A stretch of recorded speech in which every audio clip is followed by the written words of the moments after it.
நேற்று வந்து எனக்கு ஒரு நியூஸ் வந்துச்சு. காலையிலேயே பார்த்தேன். அந்த சாத்தான் குளத்தில ஒரு அப்பாவையும் அவங்க பையனையும் அடிச்சே கொன்னுட்டாங்க பார்த்தீங்களா? 2020ல. ஸோ அதுக்கு தீர்ப்பு நேற்று கொடுக்குறேன். நான் இன்னைக்கு என்ன டேட் பார்த்தீங்கன்னா 24.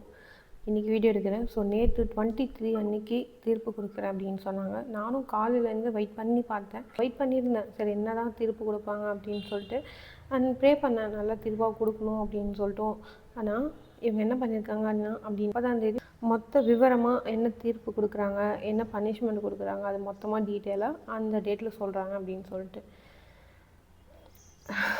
குற்றவாளி யாருன்னு தெரியும். 9 பேர் போலீஸ் தான் அதை பண்ணியிருக்காங்கன்னு பச்சையாக தெரியுது.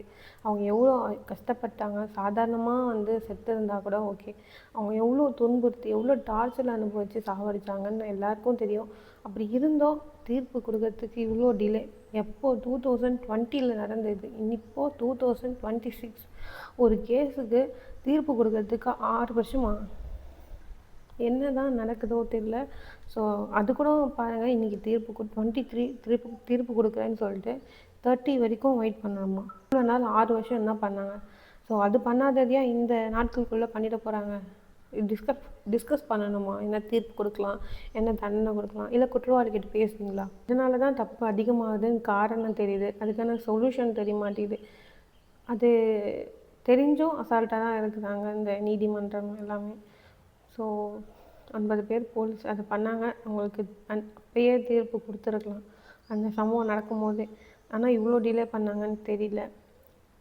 நீங்கள் என்ன தீர்ப்பு கொடுப்பாங்கன்னு நினைக்கிறீங்க அப்படின்னு கமெண்ட்டில் சொல்லுங்கள். எனக்கு தெரிஞ்ச ஒரு 5 வருஷம் 6 வருஷம் ஜெயிலில் இருக்கட்டும், அதுக்கப்புறம் ரிலீஸ் பண்ணிடுவாங்கன்னு நினைக்கிறேன்.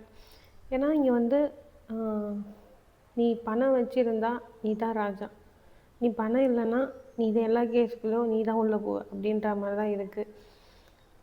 ஸோ என்ன பண்ணுவாங்கன்னு தெரியல. உண்மையாக பணம்ன்றது ஒன்று இல்லை, சட்டம் எல்லாருக்கும் ஒன்று தான் அப்படின்னு நினச்சா கண்டிப்பாக இந்த தீர்ப்பில் ஒரு நல்ல பதிலாக கிடைக்கும். அப்படி இல்லைன்னா நான் சொன்னது தான் உண்மை அப்படின்னு நினச்சிக்கோங்க. பணம் இருக்கிறவன் தான் ராஜா.